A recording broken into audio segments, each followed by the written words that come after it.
All right, so we get to be the last thing between drinks and some sunshine for everybody. So you took my joke, Tom. Okay, pressure's on. Pressure's on. So, as Jesse said, you are all at the stage that I think a lot of the founders kind of aspire to. You know, one day you start a business, there's just 2 or 3 of you in a room, there's a whiteboard and a bright idea. Next day you turn around, you have 300 employees, a couple $100 million in the bank. You've got a board meeting in 5 minutes. What is that? That's mission accomplished. Everything is cool. I can take that. So in case you don't know who I am, I'm Edith Harbaugh. I founded LaunchDarkly, the #1 feature management platform in 2014. And I am very happy today that we have some of our early employees who was our very first marketing person, Andrea, who's now at Heavybit, and Arun, who was one of our very early engineers in the room, to keep me honest. So what I think changes over time, and also one of our product managers, Shano, I brought a cheering section. I think what doesn't change from the very beginning to scale is the role of a founder. And the role of a founder is to set goals. So in the very early days when you're 2 people with a whiteboard, it's how are we going to get out our first prototype? How are we going to get out our first 10 customers? How are we going to get the first 100 customers? And how are we going to get the money to pay for all of this? So what changes as you scale is nothing. Like what you're still trying to do is you're setting the goals, they just get bigger.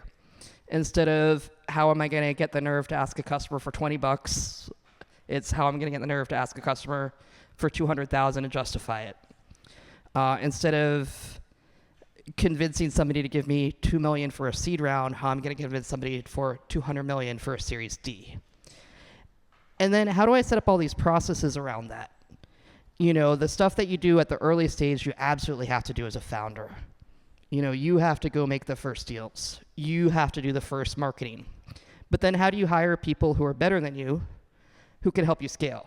And I'll point again at Andrea. You know, we were getting some traction around marketing. And Andrea said, how can we make this 10x and scale? So then at Superscale, after you've raised a Series D, you're not just thinking about how do I get one marketing person, but how do I get a team? And then just repeat. But I mean, come on, you know, $2 million to $200 million. I mean, that you say everything changes, everything is the same, but I mean, that pressure has to mount. Rajoshi, I mean, you've been in that situation. I feel like, are you a different person now that you've raised all this money, that the business is so far along? I think you started off this thing saying, here are the founders who have no more trauma. I wish that's how it worked. But hey everyone, super happy to be here. I'm Rajoshi, one of the founders at PromptQL. We built custom AI for accuracy. And fun fact, you know, we started a company called Hasura that 2017. And we built something that was an open source product that thousands and millions of developers really loved and used, and it got placed in a bunch of enterprise companies, and we kind of became an enterprise company before we knew what that meant, which was a great place to be. And sort of coming back to your question, right? Like, how does it change? I think for me, as I was thinking about this, it's about what's that gut feel that you have, and how do you scale that gut feeling? So when you start out low stakes, you know, every person who started a company and is planning to start a company is crazy. There are always more reasons to not do it than to do it. So you kind of you take that, and then a big reason you're doing that is because there's some kind of gut feeling there that there is a problem to be solved and there's something to go after, right? And there's very low stakes when you start, so you kind of really you go for it and you follow that gut. But then you raise more money and there's more people, there's a board, there's all of that. So how do you really stay true to that? Like, how do you kind of keep that alive, right? Because a founder kind of, there's a lot of value you can add as a founder as you're sort of scaling. And that's scaling the gut piece. And the way that I think as we grow, what that gut feeling changes is that the gut feeling kind of moves from just sort of this instinct for a product and a gap in the market to really the depth of the market, right? Like, is there enough depth in this market for us to sort of go deep? Are there new use cases being unlocked? I mean, there's always like an operating plan. There's a lot of that sort of structure that's coming in, and it can all be grounded. But how do you really make sure that you're able to kind of constantly uncover the depth in the market, which gives you the confidence to operate and take certain bets that don't seem logical but don't stop at the seed stage, right? And again, like, we're PromptQL, it's the same company, new product, but we raised our last round in 2021. We have enough money in the bank to like realize that we can go so much deeper now because we're seeing a crazy pull in the market. And we're able to, like, we've spent more on marketing. Like the last 2 weeks, it's really funny. There's a PromptQL like bus stop poster right outside here, which is kind of cool. But like, we've never done bus stop posters before. Like, and we're spending more on marketing now than we ever have. And that's because there's this sort of depth that we've uncovered. And it's great to be able to be in a position to do that because we didn't kind of burn through our cash in the last 3 years. So I think that's sort of like what changes, that like you refine your gut, but you still rely on it and take those big bets as you scale. So David, you were one of the founders of Tailscale and now Sketch, but you, while at Tailscale, I mean, you went from sort of writing the core code all the way through to, you know, raising $100 million plus. Like, do you buy this idea that with $100 million in the bank, it's things are easy now, or is it sort of more money, more problems? So you're like, the job is always hard, and it does change, you know, what you end up doing, but the way you do it doesn't change, and who you are doesn't really change. Apart from the trauma, clearly, which sounds like it's... Yeah, well, if you start with enough trauma, it doesn't change it very much. No, you get... you know, I remember at Tailscale being 5 years in, we'd raised a $50 million B. We were borrowing a VC's very fancy office in New York to hold a board meeting with a lovely view and everything. Mm-hmm. I got in there and I was like, oh no, there's no donuts. But we're on Bryant Park, there's a donut shop outside. So I ran out and got us some donuts. And that was my, you know, significant contribution to that board meeting. You know, that's... you know, that's that instinct of when you're starting at zero, like you go and you fix the problem you see, and it still applies the whole way through. The problems are different, you know. It's surely, I mean, Edith, you must have changed and evolved as a person. Like, I mean, the person who's responsible for writing the early code or selling the first customer can't necessarily be the same person who's, you know, again, closing a couple $100 million or selling a $1 million deal. What changes over time is building up processes and getting leverage. So, you know, I look back at the company, there were distinct phases of us as a seed stage company when we were 8 people sitting outside your office at Heavybit, you know, and we were 30 people who got our first Series A office, and et cetera, et cetera. And at every stage, you as a founder think about, what am I doing that's not scaling? You know, for me, it was up till our Series B, I was still acting as finance because I liked doing it. Okay. I like spreadsheets. The VCs did not like you doing it. I can just no, they actually said they were lovely. They said they were the best SaaS metrics they'd ever seen. Oh, that's good. But I realized it was a drag on the business that I was doing the SaaS metrics instead of going out and doing another talk or going and closing a customer. So the advice I would give anybody is try to get leverage. You know, just because you can do something doesn't mean that you should do it. You know, to try to unblock the rest of the org. You know, I don't have to be the person that presents the offer to every employee. That breaks down around 20. I don't have to be the person that reviews every contract. You should get a lawyer that does that independently. You should get just people that will help you scale and just let go of the stuff that is not It must be hard. I mean, David, you were, again, writing the original sort of networking code. Did you stop at some point, or was it you got management plus you got to write code? Well, the meetings cut down the amount of programming you can do. There's no question. I actually am of the opinion that if you're, you know, I was in the CTO role, and I think it is worth staying technical and staying involved to some degree, but that involvement can be, you know, an hour or 2 a week of doing something just to see how it works. And is it hard? You know, change is hard. Yeah, it's true. So are writing computer programs. I try compiling them. They don't work. That's hard. Yeah. It's so again, it's a new problem, but life is problems. That's okay. You just work through it. So, how do you deal with sort of I guess kind of the frustration? It was one thing when you have your hands in the code, or you have your hands in any process, you get to control it, you get to own it, and pretty sooner or later you're 2 steps removed, and you tell someone who tells somebody else to do it. That must be insanely frustrating. Yeah, it is.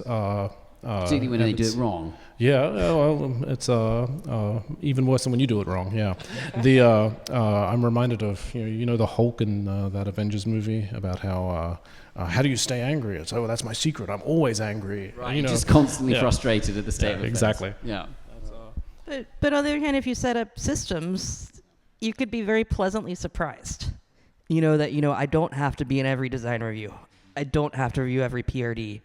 I was talking to a product manager, and he said, how should I prioritize my features? I said, let's talk about some frameworks that you can use, but ultimately I want you to prioritize those features. That's why you're here. That's their job. Yeah.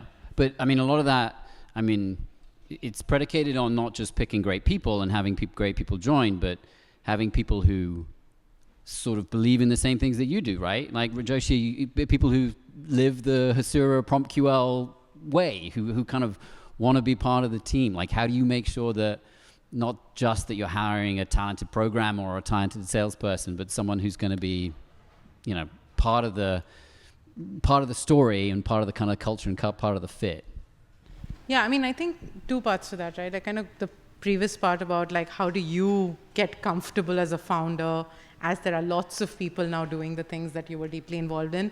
Completely agree that I think it's very important as founders to actually figure out ways to constantly be involved. That's also another step you can take. I got a little bit of the previous panel where Charity was talking about how suddenly like people are not telling you things and you have to actively seek it out.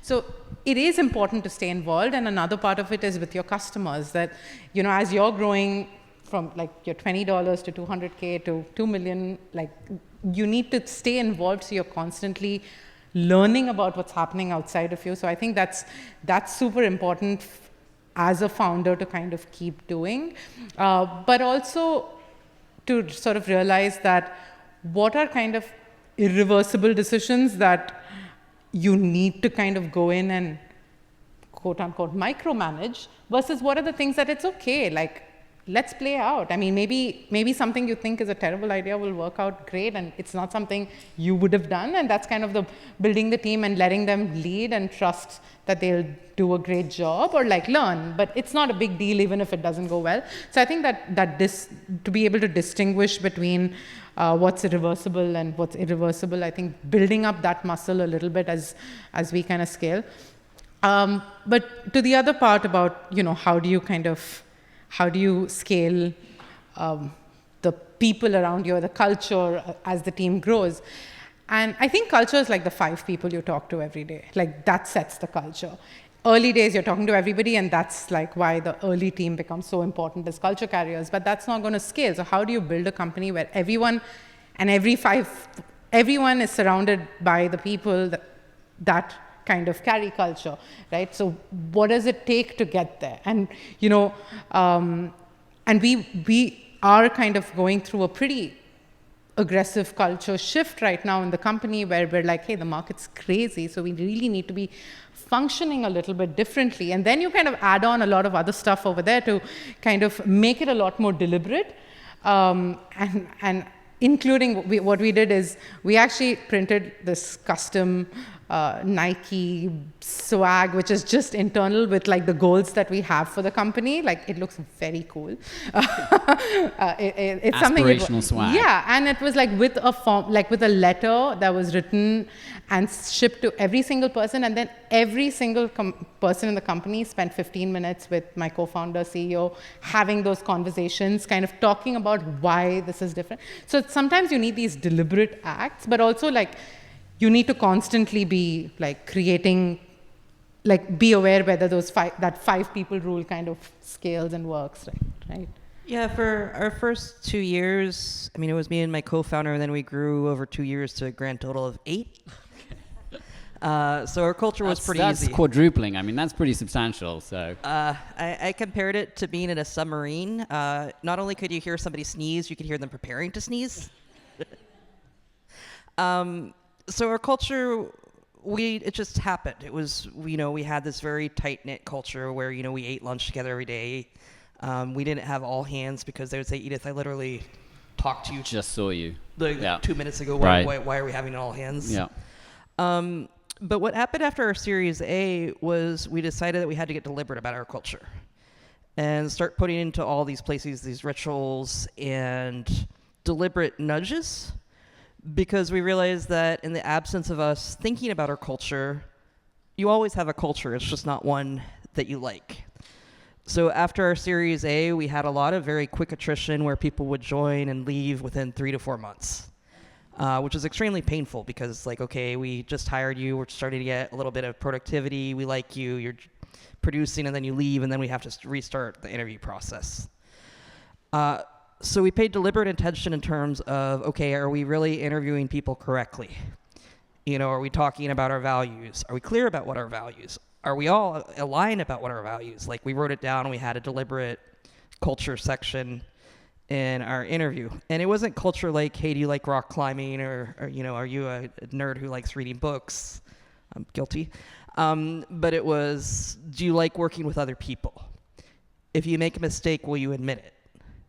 How do you handle a conflict with somebody else? Which we thought were the skills. A lot of really interpersonal things when it comes to culture. Yeah, when you're 20 people, you have to work together. And particularly do you learn and grow was very much important for us. At a startup, you're always going to make mistakes. And I don't mean deliberate mistakes. You're going to hear, hey, this other company is having this huge success with outbound emails. Let's try that. Turns out our market did not like outbound emails because they didn't know what we did. So we just stopped doing them very quickly. But just have that repetition of what is your culture, what's scaling, and also what you as a founder could deliberately do. We heard feedback that people didn't feel recognized enough. So we literally ordered cards so we could write down handwritten thank yous of thank you for completing this. And it turned out it sounds really corny, but people love them. Handwritten cards, just very personal for... And then having people give awards to each other at our all hands again. These seem very basic, but we just weren't doing them because we're nerds. David, you had a lot of rewards at Tailscale? I've seen you do handwritten cards, Tom. So We do handwritten cards, they're great. I think it's a wonderful idea. I really like what Edith said about you always have a culture, even if it's not one you like. If you don't have you always have a culture. It's an infection if it's not not managed. Yeah. So you don't create a culture. You change it. You manage it. It's there, and recognizing it is the first step. That's for Tailscale, it was always challenging because we were remote first, which made sort of managing culture really difficult. Very early on, and again, the rule early on is you just do what doesn't scale. We hired people we'd worked with before, and so we came with a pre-built culture from where we used to have lunch, and that was our sort of cheat code for getting through the initial distributed company problems. Would you worry about just that turning into a monoculture, and then you get maybe army of yes men, or you get groupthink happening? We definitely didn't hire people who say yes. Right, yeah. We hired great people. Any culture can do that. Any culture can go wrong, and I think the only thing you can do is just constantly think about it and try and figure out what's wrong and how to fix it, like most other things we have to do. And I think since I think the folks here, a lot of early stage and people who are thinking of starting a company, I think there's a moment where you actually sit down and write down your culture. I don't, you sit down the series. That's just incredibly cringy when you have to do it. It is, but it's so important. And then only then you can actually think of the next step as to how do you constantly talk about it. I guess my question for you is when is doing that too early? If you sit down as just the two of you and you start, we're going to write a culture document before we write a line of code, or is it sort of Series A, Series B? It's an iterative process. I think when it's just you and your co-founder, it's just a conversation. It's just something that you get more and more deliberate with as you get bigger? I mean, I think for us, we did not actually talk about it for a very long time. It was just a small group of people in a room, and it was just like, we did hire people outside of folks we knew very early. So it was like I think we just intuitively kind of did the same thing as to what was important. But so I think we sat down and wrote it down. I think it was during COVID when we started becoming more remote, where it was important. It was remote. It was the remote folks that brought in. So that was probably around Series B. That's kind of when we sat and wrote in. Maybe what we were like 50 people, perhaps. I'm not sure. Did any of you sort of start to see, because you've all, again, raised a lot of money, but you've also, I think importantly, grown exceptionally quickly.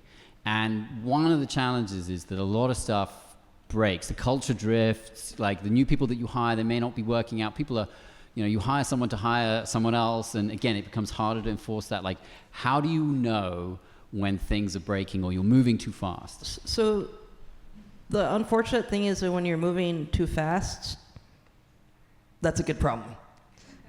So we went from 1 million in revenue. So I talked about the 2 years of 8 people. We then went from 1 to 100 million in about under 7 years in revenue. And the thing about growing that fast is there's always some processes broken. Whatever worked fine, when you're doing 5 to 10 contracts a quarter, suddenly completely breaks if you're trying to push 100 contracts through that same org. And you can't say, hey, we're not going to sign contracts this quarter. The VCs don't like that. Not a fan. So all you have to do is tell the org that, and this always went back to what I said about our value of learn and grow, of do not think that we had it perfect back then. We were doing our best, and we have to redo things as quickly as possible to scale. And there's always some org that's the one that you're worried about. And the best metaphor I heard was it's like the Golden Gate Bridge. The Golden Gate Bridge, which you all have seen, it's this beautiful orange. As soon as they get to one end of painting it, you know what they do? Start all over again. So, yeah, that's right. So as soon as you think I have this perfect process, everything is humming. If you're growing at 70 or 80%, that process needs a complete redo within 2 years. There's a Larry Page quote along these lines that when I joined Google some 20 years ago, I heard him say this at some meeting somewhere, that every time a company doubles in size, it's a new company. And if you think that people don't change that much once they reach adulthood, and a company is fundamentally people, it makes sense. If you bring on 2 new people into a 2-person company, well, half the company is not you anymore; it's someone else. With companies getting that big, you have bigger teams. You have more people maybe questioning some of the decisions that you're making. You certainly, when you start to raise more money, you start to have board members who have opinions and people who want to tell you how to do your job. Is there a degree of self-doubt that kind of creeps in when you have all these people surrounding you who maybe aren't yes men but have opinions of minds of their own? Definitely. I mean, I think it's healthy to have a lot of questions about how you think about things. I think it's also a fundamental role of leadership is a degree of confidence and stability. And so you face this sort of duality of how am I confident and stable and also full of self-doubt. Let me know if you figured that one out. But I think these are all really critical elements of the job, and you have to balance them somehow. And obviously just nothing but utmost confidence that you have to project to your investors, presumably. Well, I think you're right. Yeah, I think you taught me that. I'm gonna say something that might be off script, Tom. Sure. It does get easier. So you can tell everybody in this room that it's not $100 million, 100 million more problems. It's like, no, things get easier. Just you have more people. Like, in the early days... So it's somebody else's problem. More problems, but they're not yours. Oh, I mean, in the early days, if I wanted to close a contract, I had to write the invoice, and I had to bill the person. I'm looking at that person in the audience. They know who they are. And and then I had to play collections agent if they didn't pay on time. There's just a lot more that you have to do as an early stage founder of just mechanics that if you get, I'd say, beyond 10, 20, 30, you should just hire somebody to do. To your point about finance, I should have hired a finance person sooner. I should have hired an ops person sooner. You have the money that you can hire a team and to, again, get leverage. You shouldn't be the one worrying about collections. You should have a team that worries about collections. And the other thing, and this is very personal, is I put a lot of pressure on myself in the early days because I was talking people into taking this huge leap of faith. We were a company with 0 customers, 0 revenue, and I was convincing people to join us, to leave a stable job, perhaps at Atlassian or another company that was like this, and I was like, please join me on this journey of like, and hopefully, journey of uncertainty. Yes, and I felt an immense amount of guilt in the early days that they were trusting their careers with me. And it's funny, our first 2 engineers are still with the company.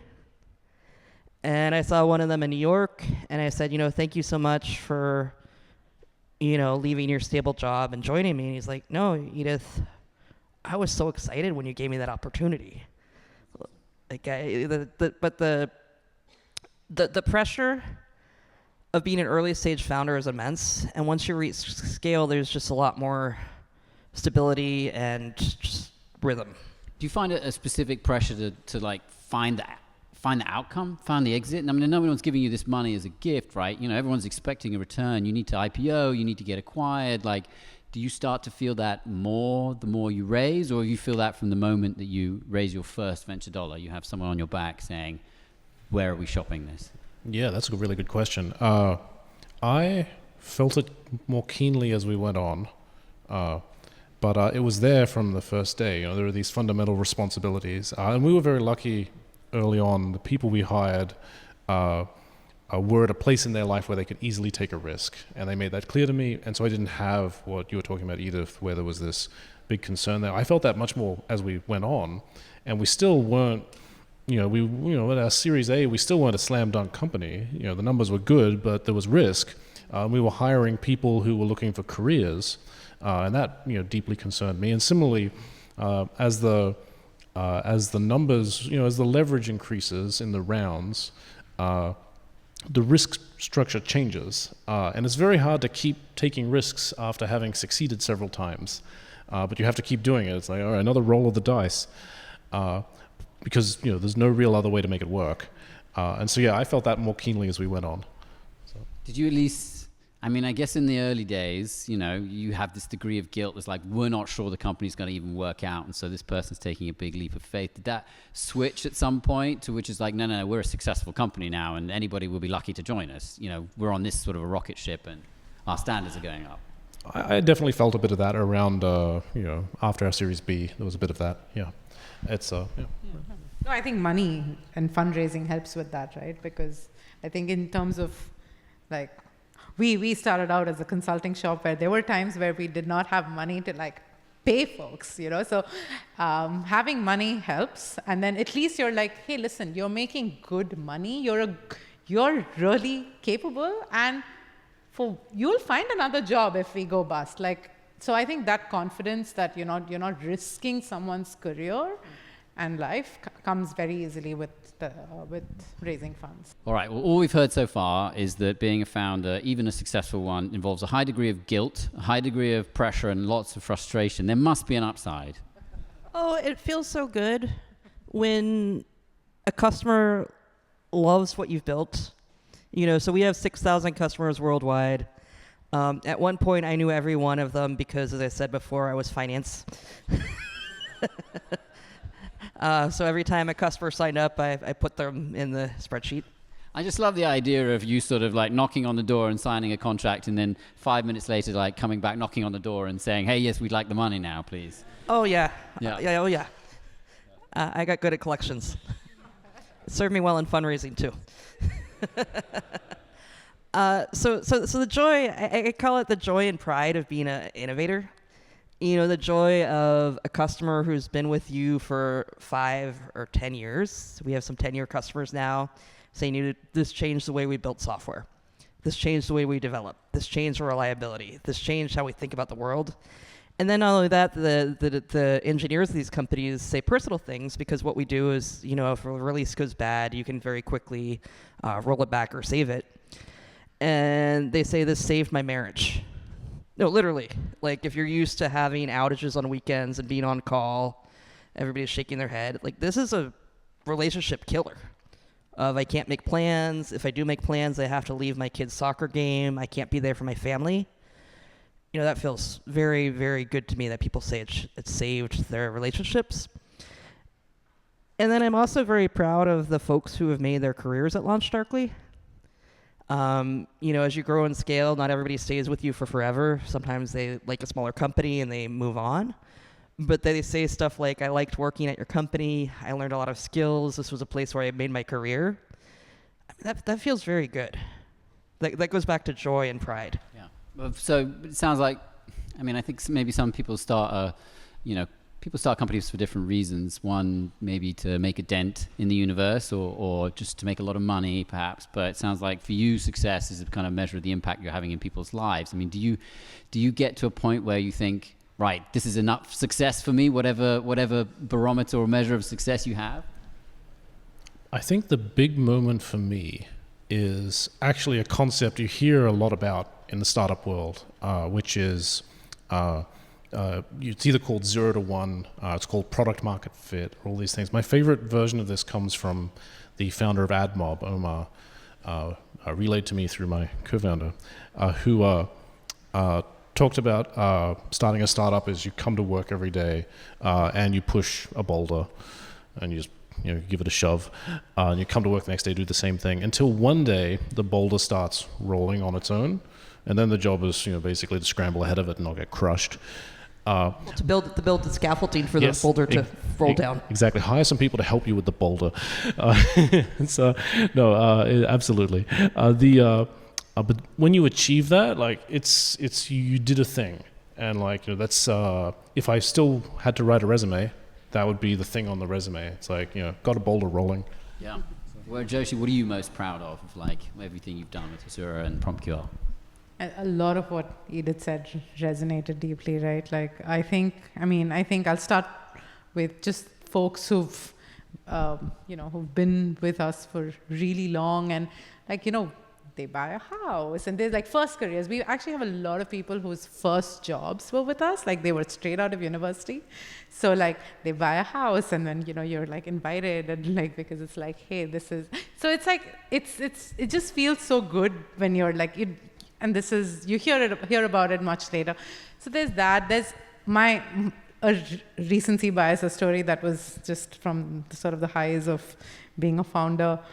We had a customer who's actually really angry with somebody in sales because we were going to up their price, and they were just really angry, and they wrote to us and said, I've been a customer for so long, and I'm really disappointed that you're kind of increasing costs, and I want to talk to you. And then we got on a call, and this person was just unhappy about paying, I don't know, some amount.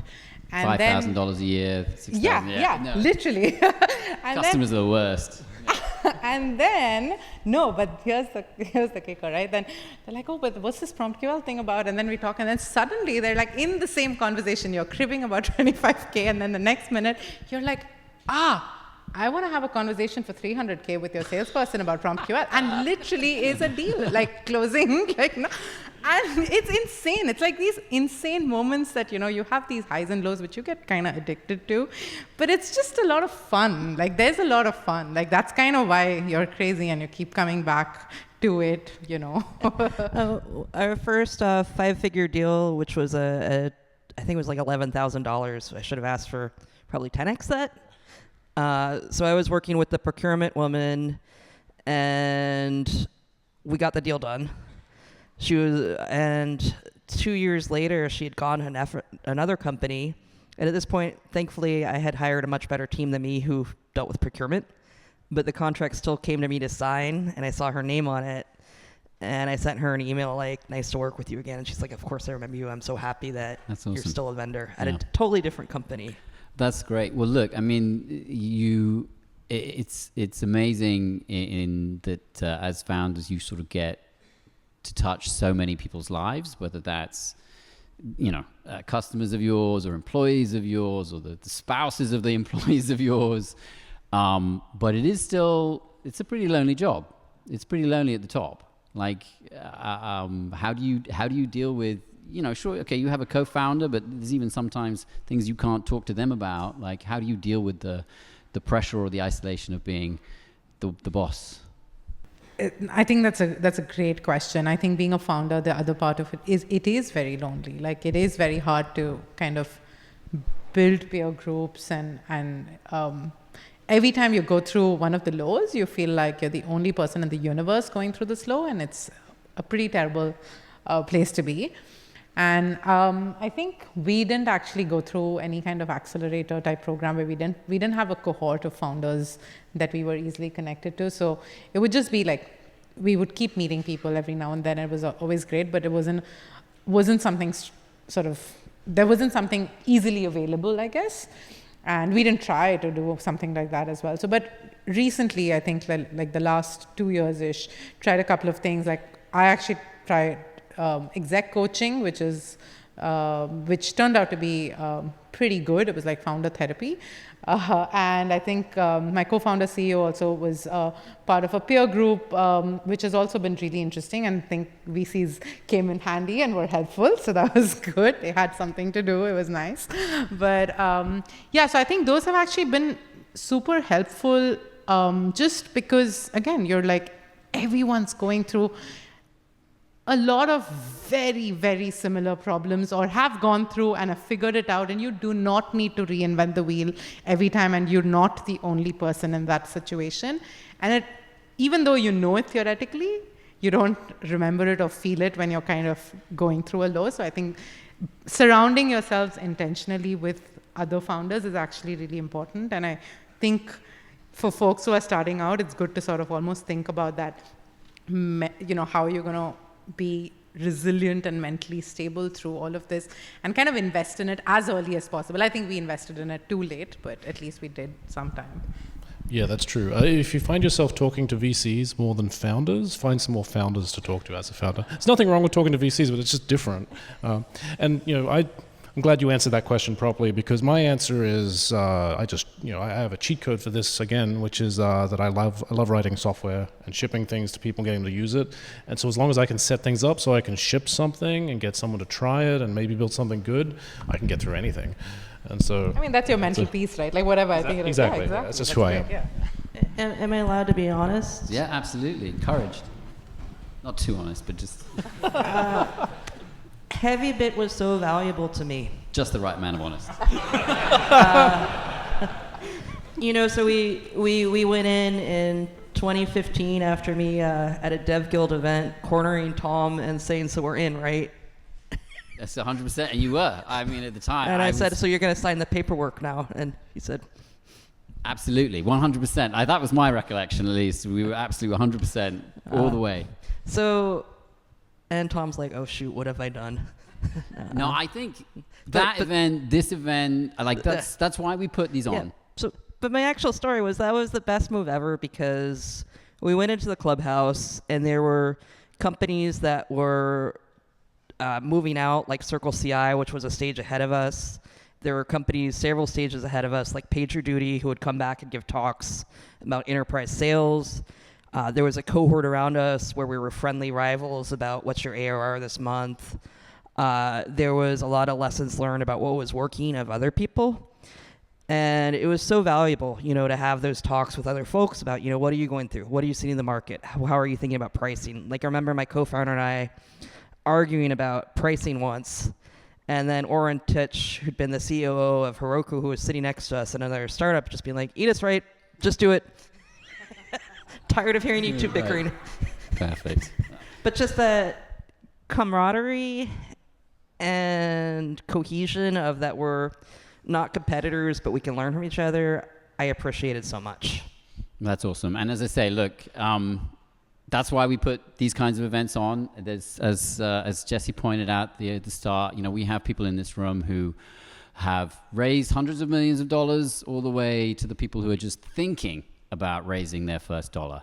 And all of them will be upstairs drinking and enjoying whatever sunshine that we have right after this. So I don't want to keep you from that. I would just like you all to give a very warm round of applause for our panelists here and for all of you.